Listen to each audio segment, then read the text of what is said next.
মহান স্বাধীনতা ও জাতীয় দিবস আজ স্মৃতিসৌধে রাষ্ট্রপতি মোহাম্মদ উপদেষ্টা শ্রদ্ধা বৈষম্যহীন বাংলাদেশ গড়ার আহ্বান। প্রতিটি ঘোষণা করি যে আমরা বাংলাদেশকে নতুন বাংলাদেশে আরো সবকি সমৃদ্ধশালী দেশ হিসেবে গড়ে তুলব। জনগণকে আস্থায় যদি আনতে হয় তাহলে যে সংস্কারগুলোর দাবি জনগণের থেকে উঠে সেগুলোর ক্ষেত্রে ঐক্যমতে না পৌঁছানোর কোনো সুযোগ নেই। জাতীয় স্মৃতিসৌধের সর্বস্তরের মানুষের ঢল, শ্রেষ্ঠ সন্তানদের শ্রদ্ধা করে স্মরণ, ২৪-এর অভ্যুত্থানে ৭১-এর চেতনা পুনরুজ্জীবিত। নির্বাচন নিয়ে প্রধান উপদেষ্টার ঘোষণা স্পষ্ট নয় বললেন মির্জা ফখরুল, দ্বিতীয় স্বাধীনতা বলতে কিছু নেই দাবি মির্জা আব্বাসের। ৪ দিনের সফরে চীনের পথে প্রধান উপদেষ্টা, অংশ নেবেন বোয়াও সম্মেলনে, জিনপিং এর সঙ্গে বৈঠকের ৭ চুক্তি সইয়ের সম্ভাবনা। প্রিয়জনের সঙ্গে ঈদ করতে রেল, সড়ক ও নৌপথে ছুটছে রাজধানীবাসী, চাপ বাড়লেও নেই ভোগান্তি, স্বস্তির যাত্রায় খুশি ঘরমুখ মানুষ। ঈদ ঘনিয়ে আসায় সারা দেশে জমজমাট কেনাকাটা, প্রিয়জনের জন্য কিনছেন পছন্দের পোশাক, এবারও বাড়তি দামের অভিযোগ। এবং তুমুল হট্টগোলে পার্লামেন্টে $200 বিলিয়ন বাজেট পাস, গাজায় বড় যুদ্ধের পরিকল্পনা নেতানিয়াহুর, বিরোধীদের বিক্ষোভ।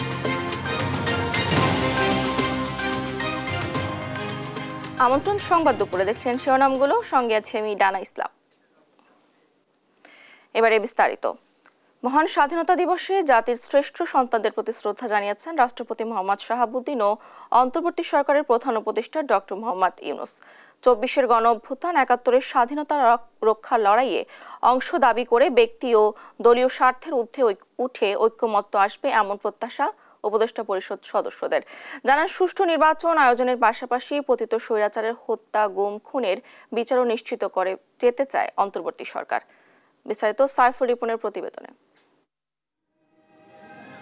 মহান স্বাধীনতা দিবস উপলক্ষে সূর্যোদয়ের আগেই জাতির শ্রেষ্ঠ সন্তানদের বিনম্র শ্রদ্ধা জানাতে জাতীয় স্মৃতিসৌধে আসেন মুক্তিযোদ্ধা পরিবার, উপদেষ্টা পরিষদের সদস্য, রাজনীতিক, সাংবিধানিক প্রতিষ্ঠানের প্রধান, কূটনীতিক, প্রশাসন সহ বিভিন্ন বাহিনীর ঊর্ধ্বতন কর্মকর্তারা। ভোর ৬টার কিছু সময় আগে স্বাধীন বাংলাদেশের জন্য জীবন দেয়া বীর সন্তানদের শ্রদ্ধা জানান রাষ্ট্রপতি মোহাম্মদ শাহাবুদ্দিন। এ সময় সশস্ত্র সালামের সাথে বিউগলের সুর বেজে ওঠে। এরপর জাতির শ্রেষ্ঠ সন্তানদের বিনম্র শ্রদ্ধা জানান অন্তর্বর্তী সরকারের প্রধান উপদেষ্টা ডক্টর মোহাম্মদ ইউনূস। এ সময় কিছুক্ষণ নীরবে দাঁড়িয়ে থাকেন তিনি। পরে শোক বয়ে স্বাক্ষর করেন প্রধান উপদেষ্টা। প্রধান উপদেষ্টার শ্রদ্ধা নিবেদন শেষে শহীদ বেদিতে শ্রদ্ধা জানান মুক্তিযোদ্ধা ও মুক্তিযোদ্ধা পরিবারের সদস্য, উপদেষ্টা পরিষদের সদস্য, প্রধান বিচারপতি, প্রধান নির্বাচন কমিশনার, আইনশৃঙ্খলা ও নিরাপত্তা বাহিনী, বাংলাদেশে অবস্থিত বিভিন্ন দেশ ও সংস্থার কূটনীতিকরা। শ্রদ্ধা নিবেদন শেষে সাংবাদিকদের সাথে কথা বলেন অন্তর্বর্তী সরকারের উপদেষ্টারা। আমরা বাংলাদেশকে নতুন বাংলাদেশে আরো সবকি সমৃদ্ধশালী দেশ হিসেবে গড়ে তুলব। নির্বাচনটা সুষ্ঠুভাবে করে দেওয়া, জনগণের প্রত্যাশা পূরণ করা। আরেকটা বড় বিষয় হচ্ছে, সবসময় আমরা বলি যে এই যে জুলাই অগস্টে যে হত্যাকাণ্ডটা হলো, যে মানুষকে এই বিচারের কিছু কিছু রায় যদি মানুষের সামনে দিতে পারি, তাদের মধ্যে যেন ওই আস্থাটা আসে যে সত্যি এই বর্বরতার একটা বিচার। জনগণকে আস্থায় যদি আনতে হয় তাহলে যে সংস্কারগুলোর দাবি জনগণের থেকে উঠে সেগুলোর ক্ষেত্রে ঐক্যমতে না পৌঁছানোর কোনো সুযোগ নেই। আমরা একটা স্বাধীনতা অর্জন করেছি, একটি রক্তক্ষয়ী স্বাধীনতা, কিন্তু বিগত 16 বছরে ফ্যাসিবাদ এই স্বাধীনতার যে কনসেপ্ট সেটাকে নষ্ট করে দিয়ে গেছে। ৭১ অর্জিত স্বাধীনতাকে আমরা রক্ষা করার যেই কঠিন লড়াই, সেই লড়াইয়ের একটা অন্যতম ধাপ হচ্ছে ২৪। রাষ্ট্রপতি ও প্রধান উপদেষ্টার শ্রদ্ধা নিবেদনের পর জাতির শ্রেষ্ঠ সন্তানদের শ্রদ্ধা জানাতে সর্বসাধারণের জন্য উন্মুক্ত করে দেয়া হয় জাতীয় স্মৃতিসৌধ। সাম্য, ন্যায় বিচার, প্রতিটি নাগরিকের অধিকার বাস্তবায়নের যে স্বপ্ন স্বাধীনতার ৫৪ বছরেও সম্ভব হয়নি, ২৪-এর গণ অভ্যুত্থান পরবর্তী সময়ে সব ষড়যন্ত্র ও সাম্রাজ্যবাদী অপচেষ্টা রুখে দিয়ে অসম্পূর্ণ স্বপ্ন পূরণে নতুন যাত্রা শুরু করেছে দেশ, এমনটি মনে করেন সাধারণ মানুষ। সাইফুল রিপন, দেশ টিভি, জাতীয় স্মৃতিসৌধ, সাভার। যারা ৭১ আর ২৪-কে মুখোমুখি অবস্থানে দাঁড় করাতে চায় তাদের উদ্দেশ্য সৎ নয় বলে মন্তব্য করেছেন জাতীয় নাগরিক পার্টির আহ্বায়ক নাহিদ ইসলাম। মহান স্বাধীনতা দিবসে জাতির বীর সন্তানদের প্রতি শ্রদ্ধা নিবেদনের পর এ কথা বলেন তিনি। স্মৃতিসৌধে শ্রদ্ধা জানিয়েছে জাতীয় পার্টি, নাগরিক ঐক্য, জাতীয় সমাজতান্ত্রিক দল, কমিউনিস্ট পার্টি সহ বিভিন্ন রাজনৈতিক দলের নেতাকর্মী ও বিভিন্ন শ্রেণী পেশার মানুষ। বিস্তারিত শাহাদাত নিশাদের রিপোর্টে। 26শে মার্চ, নতুন ভোর, নতুন সূর্য। যে সূর্য 1971 সালে উদিত হয়েছিল বাঙালির আত্মমর্যাদার লড়াইয়ে। স্বাধীনতা সংগ্রামে সেসব মুক্তিযোদ্ধাদের স্মরণে সকাল থেকে সাভার জাতীয় স্মৃতিসৌধ মুখরিত হয় বিভিন্ন রাজনৈতিক, সামাজিক, সাংস্কৃতিক, শিক্ষা প্রতিষ্ঠান ও সর্বসাধারণের পদচারণায়। নতুন বাংলাদেশ আমরা আসলে নতুন করে সুন্দরভাবে করতে চাই। আমাদের আসলে চাওয়া পাওয়া যে বাংলাদেশের প্রতিটি প্রতিষ্ঠানে প্রতিবন্ধী অ্যাক্সেসেবল হোক সব জায়গায়। এই সময় স্বাধীনতা সংগ্রামের চাপা পড়া প্রকৃত ইতিহাস পুনরুদ্ধার হবে বলে আশাবাদ জানান শিক্ষাবিদরা। ন্যায্যতার প্রশ্নে যাতে একভূত হবার যে সম্ভাবনার দ্বার উন্মোচন হয়েছে, সবাইকে মিলে আমরা যেন সেই সম্ভাবনার পূর্ণ সদ্ব্যবহার করতে পারি। স্বাধীনতা সংগ্রামের ইতিহাসটা খণ্ডিত ইতিহাস হয়েছে। এক একটা গ্রুপ এক একভাবে এক একজন তাকে ব্যবহার করেছে, যার যেভাবে সুবিধা হয় সেভাবে। স্বাধীনতার পুরোপুরি ইতিহাস এখনো লেখা হয় নাই। আমাদের রাজনৈতিক দল এবং পেশাজীবী যারা রয়েছেন বা সংশ্লিষ্ট যারা রয়েছেন তারা দায়িত্বশীল আচরণ করবেন এবং ঐক্য বজায় রেখে মন্দির বিরুদ্ধে আমাদের যে প্রকৃত লক্ষ্য, দেশটাকে প্রতিষ্ঠা করবার যে জায়গাটা, সেটা নিশ্চিত করবে। শ্রদ্ধা জানাতে আসেন গণ অধিকার পরিষদ, জাতীয় পার্টি, নাগরিক ঐক্য, জাতীয় সমাজতান্ত্রিক দল, কমিউনিস্ট পার্টি সহ বিভিন্ন রাজনৈতিক দলের নেতাকর্মীরা। 71-এর ঘাতকদের বিচার সহ সরকারকে স্বইচ্ছায় দ্রুত নির্বাচন দেওয়ার দাবি তাদের। বিগত 54 বছরে এই যে মুক্তিযুদ্ধের অন্যতম স্বপ্ন, গণতন্ত্রের আকাঙ্ক্ষা এবং বৈষম্য মুক্তির আকাঙ্ক্ষা, এটা অর্জিত হয় নাই। 71-এর ঘাতকদের আমরা বিচার চাই। আজকে 26শে মার্চে আমরা শপথ গ্রহণ করব, বাংলাদেশ এবার গণতন্ত্রের পথে হাঁটবে। এদিকে 71 আর 24 আলাদা কিছু নয় বলে উল্লেখ করে জাতীয় নাগরিক পার্টির আহ্বায়ক নাহিদ ইসলাম বলেন, 24-এর গণঅভ্যুত্থানের মাধ্যমে 71-এর চেতনা পুনরুজ্জীবিত হয়েছে। 24-এর গণঅভ্যুত্থানের মধ্য দিয়ে 71-এর যে স্পিরিট সেটি পুনর্জীবিত হয়েছে। 71-এ আমরা যা চেয়েছিলাম সেটা 54 বছরে অর্জিত হতে পারে নাই বিধায় একটা ফ্যাসিজম 15 বছর ধরে বাংলাদেশে চেপে বসেছিল বিধায়ী আরেকটি গণঅভ্যুত্থানের কিন্তু প্রয়োজন হয়েছিল। এছাড়াও নতুন বাংলাদেশ বিনির্মাণে সব দলের ঐক্যের কথাও উঠে আসে শ্রদ্ধা জানাতে আসা রাজনৈতিক ব্যক্তিদের বক্তব্যে।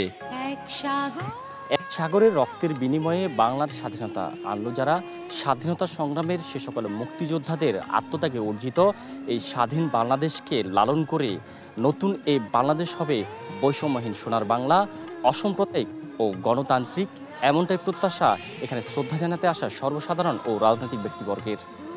শাহাদাত নিশাদ, দেশ টিভি, সাভার।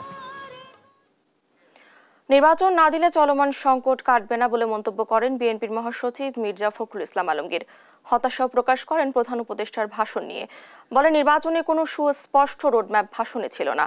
আর স্থায়ী কমিটির সদস্য মির্জা আব্বাস বলেন, দ্বিতীয় স্বাধীনতা বলতে কিছু নেই। বুধবার সকালে স্বাধীনতা দিবস উপলক্ষে আলাদা কর্মসূচিতে এসব কথা বলেন তারা। বিস্তারিত নিয়াজ মোর্শেদের রিপোর্টে। স্বাধীনতা দিবস উপলক্ষে সাভার জাতীয় স্মৃতিসৌধে শ্রদ্ধা নিবেদন করে বিএনপি। শ্রদ্ধা নিবেদন শেষে বিএনপির স্থায়ী কমিটির সদস্য মির্জা আব্বাস বলেন, দ্বিতীয় স্বাধীনতা বলতে কিছু নেই। বলেন, যারা এসব কথা বলে তারা 26শে মার্চকে ছোট করতে চায়। অনেকে বলে দ্বিতীয় স্বাধীনতা, আসলে আজকে স্বাধীনতা দিবস প্রমাণ করবে দ্বিতীয় স্বাধীনতা বলে বাংলাদেশে কিছু নাই। যারা বলে তারা আজকে স্বাধীনতা দিবসকে একটু খাটো করতে চায়, অর্থাৎ 71-এর স্বাধীনতা তাদের কোনো ভূমিকা ছিল না। এদিকে প্রয়াত রাষ্ট্রপতি জিয়াউর রহমানের সমাধিতে শ্রদ্ধা নিবেদন শেষে বিএনপি মহাসচিব মির্জা ফখরুল বলেন, নির্বাচন না দিলে চলমান সংকট কাটবে না। ডিসেম্বর থেকে জুন 6 মাস, সুতরাং এতে কোনো রোড ম্যাপ দেওয়া হয়নি। আমরা বারবার বলে আসছি যে স্পষ্ট রোড ম্যাপ এবং দ্রুত নির্বাচন, তা নাহলে যে সংকটগুলো সৃষ্টি হচ্ছে এই সংকটগুলো কাটবে না। এছাড়া মঙ্গলবার রাতে প্রধান উপদেষ্টার ভাষণ নিয়ে হতাশা প্রকাশ করেন মির্জা ফখরুল। বলেন, নির্বাচনের কোনো সুস্পষ্ট রোডম্যাপ নেই এতে। আমিও তো হতাশ হয়েছি, গতকাল প্রধান উপদেষ্টা যে বক্তব্য রেখেছেন সেই বক্তব্যে তিনি সেই রোডম্যাপের কথা বলেন। আওয়ামী লীগ যেভাবে ইতিহাস বিকৃতি করেছে সেভাবে যেন আর ইতিহাস বিকৃতি না হয় সে আহ্বানও জানান বিএনপি মহাসচিব। নিয়াজ মোর্শেদ, দেশ টিভি, ঢাকা। 4 দিনের সফরে চীনের পথে প্রধান উপদেষ্টা ডক্টর মোহাম্মদ ইউনূস। দেশটির হাইনান প্রদেশে 2025 সালের দ্য ব্যুরো ফোরাম ফর এশিয়ার বার্ষিক সম্মেলনে অংশ নেবেন তিনি। বুধবার চীনের পাঠানো বিশেষ বিমানে হযরত শাহজালাল আন্তর্জাতিক বিমানবন্দর ত্যাগ করেন প্রধান উপদেষ্টা। অন্তর্বর্তী সরকারের প্রধান উপদেষ্টার দায়িত্ব নিয়ে প্রায় ৮ মাসের মাথায় প্রথম দ্বিপক্ষীয় সফরে চীন যাচ্ছেন তিনি। সফরের তৃতীয় দিন বেইজিং এর প্রেসিডেন্ট শি জিনপিং এর সঙ্গে বৈঠক করার কথা রয়েছে মোহাম্মদ ইউনূসের। এ সফরে চীনের মধ্যে ৭ চুক্তি ও সমঝোতা স্মারক সই হওয়ার সম্ভাবনার কথা জানিয়েছে পররাষ্ট্র মন্ত্রণালয়।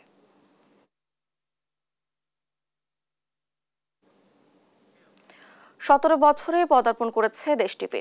শুরুর দিকে সংবাদ আর বিনোদনের মাধ্যম হলেও এখন গণমানুষের সংবাদের অন্যতম আস্থা হয়ে উঠেছে দেশ টিভি। সমাজের যে অসঙ্গতি, অনিয়ম, দুর্নীতি আর হাসি কান্না তুলে ধরার সঙ্গে সঙ্গে ঘটনার কাছ থেকে বাস্তবতা তুলে ধরছে দেশ টেলিভিশনের প্রতিটি সংবাদ। গণমানুষের স্বপ্ন পূরণের ১৬ বছরের পথ চলায় বর্তমানে সংবাদ ভিত্তিক চ্যানেলটি সাফল্য গাথা ও প্রত্যয়ের গল্প জানাচ্ছেন এম এ আজিম। ক্যামেরায় ছিলেন ইশাদ সোহেল। দেশের প্রত্যন্ত এলাকা যেখানে চায়ের কাপের উষ্ণতায় গণমানুষের সংবাদের মাধ্যম এখন দেশ টিভি। দেশের চলমান পরিস্থিতি, রাজনীতি, অর্থনীতি, বিনোদন বা খেলার খবর সবার আগে সত্যটা তুলে ধরায় তৈরি হয়েছে এ আস্থা। অনেকেই খোঁজ খবর আইসে কয় যে দেশ টিভির খবরটা দেখাও, দেশ টিভির খবরটাই আমরা ভালো চ্যানেলে এই অনেক কিছু দেখতে পারি। জনতার ভাবনা আছে, কিছু অনুষ্ঠানগুলো ভালোই লাগে। তবে টেলিভিশনের একটা কাজ হলো মানুষের আসলে ভাবনা, মানুষের একটা কিন্তু এই যতই মানুষ ওয়াইফাই যাই চালাক, টিভি কিন্তু আলাদা একটা জায়গায় অবস্থান করে আছে। মোবাইলে ইন্টারনেটে ধরেন অনেক ভুয়া খবর আসে, ওটা যাচাই করার জন্য আমরা দেশ টিভি দেখি। গণমাধ্যম নিয়ে নানান মতপার্থক্যের মাঝেও বাসার ড্রয়িং রুমে সবার পছন্দের তালিকায় যুক্ত হয়েছে দেশের অন্যতম স্যাটেলাইট চ্যানেল দেশ টিভি। দেশ টিভির নিউজ আমরা সবসময় দেখছি, প্রত্যাশা অবশ্যই পূরণ হচ্ছে। আমরা দেখছি যে কিছুদিন আগেও আমরা ঝুঁকিপূর্ণ একটা নিউজ দেখলাম দেশ টিভিতে। এগুলা লাইভ টেলিকাস্ট করা হয়, লাইভ দেখানো হয়, এই বিষয়গুলো খুব ভালো লাগে। দেশ টিভি দেশের কথা বলে। বাদ পড়ছে না সরকারি বেসরকারি অফিস দপ্তর বা প্রতিষ্ঠানেও। সংবাদ জানার প্রয়োজনে বোকা বাক্সের পর্দায় দেশ টিভিতেই থমকে যায় অনেক দর্শক। প্রযুক্তির যুগের সাথে তাল মিলিয়ে শুধু বোকা বাক্সেও বন্দী নয় এখন দেশ টিভি। সামাজিক যোগাযোগ মাধ্যম ইউটিউব ও ফেসবুকেও কোটি মানুষের আস্থার প্রতীক এখন দেশ টিভি। অনেক টিভি চ্যানেলের মাঝে আমাদের দেশ টিভির নিউজ আপগ্রেড এবং এর যেসব ব্রেকিং নিউজগুলো আমরা যেসব স্ক্রলে দেখি দেন অ্যান্ড দেয়ার আমরা পেয়ে যাই। ২০০৯ সালের ২৬শে মার্চ আনুষ্ঠানিক সম্প্রচারের মধ্য দিয়ে যাত্রা শুরু করে দেশের অন্যতম স্যাটেলাইট টেলিভিশন দেশ টিভি। অসংখ্য গণমাধ্যমের মাঝে দেশ ও দশের খবর পেতে দেশ টিভিতেই আস্থা ধরে রাখছে দর্শকদের একটি বড় অংশ। সে আস্থা ধরে রাখতে প্রতিটি সংবাদ তৈরি আর প্রচারের ক্ষেত্রে নিরলস কাজ করে যাচ্ছে দেশ টিভির প্রতিটি কর্মী। আগামীর বাংলাদেশ দেখতে তাই চোখ রাখুন দেশ টিভির পর্দায়। এম এ আজিম, দেশ টিভি, ঢাকা। আপনজনদের সঙ্গে ঈদ আনন্দ ভাগাভাগি করতে ঢাকা ছাড়ছে মানুষ। এতে রেল, সড়ক ও নৌপথে বেড়েছে ঘরমুখ মানুষের ভিড়। নির্বিঘ্নে যাত্রা করতে পেরে খুশি রেল যাত্রীরা। সকালে ঢাকা রেল স্টেশনে নতুন ট্রেন ঢাকা নরসিংদী কমিউটার উদ্বোধন করেন রেলপথ উপদেষ্টা ফাউজুল কবির খান। বলেন, দুর্নীতি ও বিনা টিকিটে যাত্রী ভ্রমণের কারণে ট্রেন একটি লোকসানি প্রতিষ্ঠানে পরিণত হয়েছে। টিকিট কালোবাজারি ঠেকাতে সব ধরনের প্রস্তুতি নেওয়া হয়েছে বলে জানিয়ে তিনি বলেন, চাহিদা অনুযায়ী আসন সংখ্যা বাড়াতে না পারলে সংকট চলতেই থাকবে। এদিকে অনলাইনে টিকিট পাওয়ায় কষ্ট হলেও প্রিয়জনদের সাথে ঈদ কাটাবেন এটাই প্রাপ্তি বলে উচ্ছ্বাস প্রকাশ করেন তারা। ঈদের বাড়ি যাচ্ছি, অনেক এক্সাইটেড, অনেক ভিড়, তার মধ্যে টিকিট পাইছি। কারণ অনেকদিন পরে দেশের বাড়ি যাচ্ছি, সবার সাথে ঈদ করব, আর অনেক এক্সাইটেড আর কি। আলহামদুলিল্লাহ, এই ঈদ অনেক ভালো লাগছে। ওকে, কোথায় যাচ্ছ? দাদু বাড়ি না নানা বাড়ি? একই সাথে দাদু বাড়ি আর নানা বাড়ি। ঈদে একটা টিকিট পাওয়া মানে ঈদের চাঁদ হাতে পাওয়া সমতুল্য। অনেক খাটগোর পুরাই টিকিট পেতে হয়, টিকিট পাইছি, বাড়ি যাচ্ছি, ভালোই লাগতেছে। ঘরমুখ মানুষের চাপ বেড়েছে সড়ক ও রেলপথে। ঈদযাত্রার খবর জানাতে সায়দাবাদ বাস টার্মিনাল থেকে যুক্ত হচ্ছেন সহকর্মী এইচ হিমেল। হিমেল, সড়ক পথে বাড়ি ফেরা মানুষের চাপ কেমন দেখতে পাচ্ছেন? ভাড়া নিয়ে যাত্রীদের কোনো অভিযোগ আছে কিনা জানাবেন।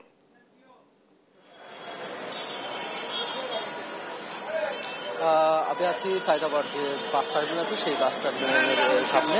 এখানকার যে পরিস্থিতি, এখানকার সকালে যে যাত্রীদের যে সংখ্যা দেখা গিয়েছে সেটা কিন্তু এখন তুলনামূলকভাবে কম দেখা যাচ্ছে।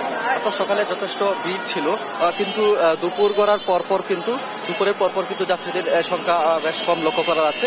এখানকার যে বাস কাউন্টার, তাদের সাথে আমরা বাস কাউন্টারের যে ম্যানেজাররা আছেন তাদের ম্যানেজারদের সাথে কথা বলেছি। তারা যেটা বললেন যে সকালে যাত্রীদের সংখ্যা বেশ ভালো ছিল, কিন্তু দুপুর পর থেকে কিন্তু যাত্রীদের সংখ্যা অনেকটা কম। তারা যেটি বলছেন যে আগামীকালকে থেকে হয়তো যাত্রীদের একটা ভিড় তারা পাবেন, বাসের যে যাত্রীরা আছেন তাদের ভিড়টা আগামীকালকে থেকে হয়তো তারা পেতে পারেন। আজকে তারা যে কথাটি বললো যে এখানকার যে বরিশালের যে রোড আছে, অর্থাৎ ঢাকা থেকে বরিশালগামী যে যাত্রীরা আছে তাদের সংখ্যাটা বেশ লক্ষণীয়, তাদের সংখ্যাটা বেশ বেশি দেখা গিয়েছে। অন্যান্য যে বিভাগ আছে অর্থাৎ খুলনা এবং সিলেট বা চট্টগ্রাম সেই অঞ্চলের মানুষের সংখ্যা কিন্তু বেশ কম দেখা গিয়েছে। অর্থাৎ বরিশালের মানুষদের সংখ্যাটা বেশ সমাগম ছিল সকাল থেকে, আর দুপুর থেকে কিন্তু বরিশাল সহ অন্যান্য যে বিভাগগুলো আছে সেই বিভাগের সংখ্যাগুলো কিন্তু কম দেখা গিয়েছে। এখানকার যাত্রীদের সাথে আমরা কথা বলেছি, তারা যেটা বলছেন যে তাদের যে বাসের যে চাপ, সে চাপ কিন্তু আগের মতো নেই, অর্থাৎ ভিড় অনেকটা কম। তারাও স্বস্তিতে তাদের বাড়িতে যেতে পারছেন, এমনটাই এখানকার যে সায়দাবাদের বাস টার্মিনালের যাত্রীরা সেটি কিন্তু তারা বলার চেষ্টা করেছেন। সায়দাবাদের বাস টার্মিনালের থেকে আমার কাছে এই ছিল সর্বশেষ। হিমেল, ধন্যবাদ আপনাকে। সায়দাবাদ বাস টার্মিনাল থেকে যুক্ত ছিলেন আমাদের সহকর্মী। ঈদ যাত্রায় সড়ক মহাসড়কে বেড়েছে যানবাহনের চাপ, তবে অতিরিক্ত ভাড়া আদায়ের অভিযোগ উঠেছে বাস কর্মীদের বিরুদ্ধে। এদিকে যান চলাচল স্বাভাবিক রাখতে মহাসড়কে কাজ করছে হাইওয়ে পুলিশ। সহকর্মীদের পাঠানো তথ্য ছবিতে সালমা জাহানের রিপোর্ট। ঘনিয়ে এসেছে ঈদ, নারীর টানে বাড়ি ফিরতে শুরু করেছে ঘরমুখো মানুষ। বুধবার সকাল থেকে ঢাকা টাঙ্গাইল যমুনা সেতু মহাসড়কের রাবনা ও এলেঙ্গা বাস স্ট্যান্ড সহ গুরুত্বপূর্ণ এলাকায় ঘরমুখো মানুষের চাপ বেড়েছে। এ সুযোগে যাত্রীদের জিম্মি করে অতিরিক্ত ভাড়া নিচ্ছে পরিবহন সংশ্লিষ্টরা। ক্ষেত্র বিশেষে আদায় করা হচ্ছে 6 গুণ ভাড়া। এ টু জেড ক্লিয়ার, রাস্তায় কোনো যানজট নাই। আমরা ঢাকা থেকে বগুড়া যাচ্ছি। এই যানজট প্রশাসন একটু ভালোভাবে থাকলে, ঠিক মতন কাজকাম করলে, প্রতিটা স্টপেজে পুলিশ প্রশাসন থাকলে আর যানজট থাকার কোনো নাই আর কি। সেটা আগের তুলনায় একটু বেশি। তবে চাঁদাবাজির বিষয়ে ব্যবস্থা নেওয়ার পাশাপাশি ঈদে বাড়তি চাপ সামাল দিতে জেলা পুলিশের পক্ষ থেকে নানা পদক্ষেপ নেওয়া হয়েছে বলে জানালেন এই কর্মকর্তা। এখানে প্রায় 750 জন পুলিশ ফোর্স মোতায়েন করা হয়েছে। এরা আজকে থেকে অলরেডি শুরু হয়ে গেছে, আজকে থেকে তারা ডিউটি করবেন। ঈদের পরবর্তী সময় পর্যন্ত এই ডিউটি চলমান থাকবে। ঢাকা, চট্টগ্রাম ও সিলেট মহাসড়ক হয়ে রাজধানী ছাড়ছেন মানুষ। কাউন্টারগুলোতে বেড়েছে যাত্রীর চাপ, ফলে নারায়ণগঞ্জ অংশের 30 কিলোমিটারের মধ্যে সাইনবোর্ড থেকে মেঘনা পর্যন্ত বেড়েছে যানবাহনের সংখ্যা। ক্লান্তি হচ্ছে, গাড়ি একটু দেরি করে আসতেছে বা টাইমটা ঠিকমতো মেনটেন হচ্ছে না, এটাই হয়তো 10টা বলে 11টা বেজে যাচ্ছে, এরকম আর কি। ভালোই, যেটুকু আসছে ভালো আর কি, বাকিটা জানি না এখন কেমন হয়।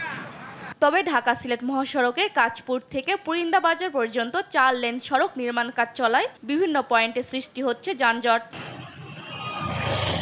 দক্ষিণ পশ্চিমাঞ্চলের প্রবেশপথ হিসেবে খ্যাত ঢাকা মাওয়া এক্সপ্রেসওয়ে, 24 জেলার মানুষ এই পথেই ফিরছে বাড়ি। স্বাভাবিক সময়ের চেয়ে দূরপাল্লার যানবাহনের চাপ কিছুটা বৃদ্ধি পেলেও কোথাও কোনো বিড়ম্বনা নেই হওয়ার কারণে, এবং এই রোডটাতে খুবই সুন্দর হাইওয়ে, যেখানে আসলে কোনো প্রকার জ্যাম নাই এবং খুব স্বাচ্ছন্দ্যে বাড়ি পৌঁছাতে পারছি। শান্তি গত বছর তুলনায় এবছর একটু কম মনে হচ্ছে, এবং এখানে কিছু অটো গাড়ি থাকতো, এই গাড়িগুলো এখন এবার রাখতে দিচ্ছে না। এদিন পাটুরিয়া, দৌলতদিয়া ও আরিচা কাজিরহাট রুটে ছিল না তেমন গাড়ির চাপ, ভোগান্তিহীনভাবে পারাপার হয় বেশিরভাগ যান। সালমা জাহান, নিউজ ডেস্ক, দেশ টিভি। আর মাত্র কয়েকদিন বাকি ঈদের, তাই সামর্থ্য অনুযায়ী কেনাকাটার স্বার্থে ফুটপাত থেকে শুরু করে ছোট বড় মার্কেট ও বিপণী বিতানে ছুটছেন ক্রেতারা। জমে উঠেছে চট্টগ্রাম, ময়মনসিংহ ও বরগুনার ঈদ বাজার। তবে ক্রেতাদের অভিযোগ, পোশাকের দাম এবার বেশি। সহকর্মীদের পাঠানো তথ্য ছবিতে শামীম হোসেনের ডেস্ক রিপোর্ট। রমজানের প্রায় শেষ দিকে জমে উঠেছে চট্টগ্রামের ঈদের মার্কেটগুলো। বিশেষ করে রিয়াজউদ্দিন বাজার, জিসির মোড়, বহদ্দারহাট, তামাকু মন্ডি লাইন, আগ্রাবাদ, ইপিজেড এলাকাগুলোর ভাসমান দোকানগুলোতে। এতে দেখা যায় নিম্নবিত্ত থেকে শুরু করে মধ্যবিত্তরাও ঈদের কেনাকাটা করছেন আনন্দের সাথে। ময়মনসিংহে ফুটপাত থেকে শুরু করে অভিজাত বিপণী বিতানগুলোতে কেনাকাটা করতে ভিড় করছেন বিভিন্ন শ্রেণী পেশার মানুষ। সকাল থেকে মধ্যরাত পর্যন্ত চলছে বেচাকেনা। এবারে তরুণীরা ঝুঁকছেন পাকিস্তানি ও ইন্ডিয়ান পোশাকের দিকে। তবে পোশাকের দাম নিয়ে ক্রেতাদের মধ্যে রয়েছে মিশ্র প্রতিক্রিয়া। অন্য দোকানে দেখতাছি অন্য তুলনা থেকে এবারে দাম আলোর মধ্যে সীমিতর মধ্যে আছে। অন্য বছরের তুলনায় বেচাকেনি ভালো এবং কি আপনার ক্রেতার চাহিদা অনুযায়ী আমরা মানসম্মত কাপড় রাখার চেষ্টা করতেছি। আর দেশি বিদেশি নানা ব্র্যান্ডের রং বেরঙের পোশাকের সমাহার বরগুনার বিপণী বিতানগুলোতে। শহরের সব মার্কেটে শাড়ি, পোশাক, প্রসাধনী আর জুতার দোকানগুলোতে ক্রেতাদের উপচে পড়া ভিড়। তবে দাম নিয়ে ক্রেতা বিক্রেতাদের মধ্যে রয়েছে মিশ্র প্রতিক্রিয়া। অন্যদিকে ব্যবসায়ীরা জানান, ক্রেতাদের কথা মাথায় রেখেই তাদের স্বাদ ও সাধ্যের মধ্যে সব ধরনের পোশাক রয়েছে তাদের দোকানে। ওদের কম যেরকম চাই যেগুলো পাচ্ছি না, যেটা আমাদের বাচ্চারা পছন্দ করে। আর একটু তো বেশি মানে কিছু যেগুলি পছন্দের মধ্যে আসে সেগুলি একটু আয়ত্তের বাইরেই, সবাই এফোর্ড তো করতে পারি না আমরা। বাজারের ক্রেতার সাধ্যে থাকার কথা, এখন যেহেতু আমরা একটা স্টেবল সিচুয়েশনে আছি, তো সেই ক্ষেত্রে দেখা যায় যে যতটা থাকার কথা ততটা নাই, মোটামুটি একটা সহনীয় পর্যায়ে আছে। দামের অতীতের থেকে একটু বেশি মনে হয়। তারপরে ঘুরতেছি, এখন পর্যন্ত অনেকগুলো দোকান দেখলাম, আরেকটা দোকানে আবার যাবো আর কি। আমার সামর্থ্য অনুযায়ী যতটুকু দেখছি মোটামুটি ভালো আর কি। এই তো কেনাকাটা করছি, পাঞ্জাবি অনেক কিছু, কিন্তু মোটামুটি এখনো চলতেছে কেনাকাটা, আরো কিছু বাকি আছে। এসব জেলায় ঈদের বাজার ঘিরে তৎপর আইন শৃঙ্খলা বাহিনীর সদস্যরা। ঈদে আমি মনে করি যে রমজানের প্রথম থেকে আমরা যে কার্যক্রম শুরু করেছি এটা ঈদের পরবর্তী সময় পর্যন্ত চলমান থাকবে এবং কোনো ক্রেতা এবং যাত্রী কেউই আশা করি কোনো ধরনের অপরাধের শিকার হবে না। শামীম হোসেন, নিউজ ডেস্ক, দেশ টিভি। ঈদ কেনাকাটার খবর জানাতে এই মুহূর্তে রাজধানী যমুনা ফিউচার পার্ক থেকে যুক্ত হচ্ছেন সহকর্মী তন্ত্রা তারণ্য।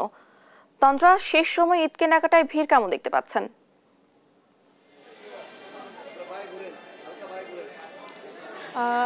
আজকে যেহেতু ছুটির দিন উপলক্ষে কিন্তু আজকে ক্রেতা সমাগম অনেক বেশি দেখা যাচ্ছে।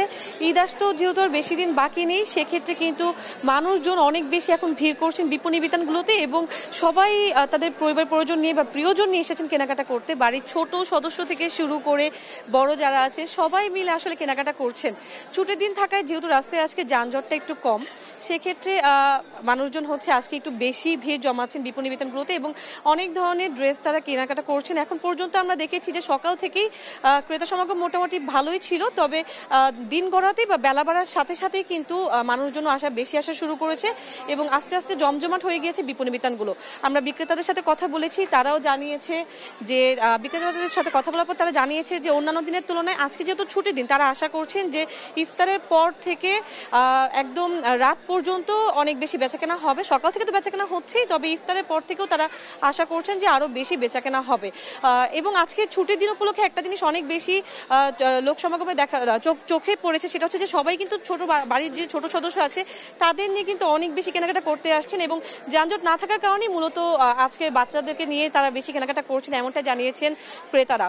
তো আজকে ঈদ উপলক্ষে কিন্তু কেনাকাটা অনেক বেশি জমে উঠেছে। ক্রেতা বিক্রেতা সবকিছু মিলে একটা উৎসবের বা যেহেতু সামনে ঈদ, সেই জিনিসটা কিন্তু অনেক বেশি অনুভব করা যাচ্ছে এবং এই ছিল আমার কাছে এই মুহূর্তে সর্বশেষ।